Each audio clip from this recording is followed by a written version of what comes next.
สุดท้ายบางปอนที่คือเชียประเภทธนามการนิดได้ยืมบานเพื่อการกัดลองสมิมเจียงจิบเซ่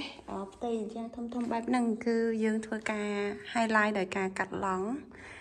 องยืมมีตามปอนจังอาศัยจะเลือกปอนได้ยืมสลันจะให้ยืมมือเตอร์คือวิมีพิบสะอาดแบบมายางสมิบ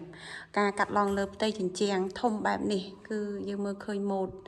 มายางติดแต่มือเตอร์คือวิมีพิบสะอาดចាអញ្ចឹងសម្រាប់ជាងនេះដែរគឺគាត់បានធ្វើការបាញ់ថ្នាំក្រានីតទាំងអស់ចាសម្រាប់ទាំងផ្ទៃជីប្អួចក៏ដូចជាជាងផ្សេងហ្នឹងគឺធ្វើការបាញ់ហើយកម្រិតនៃការជាប់របស់វាគឺមានការជាប់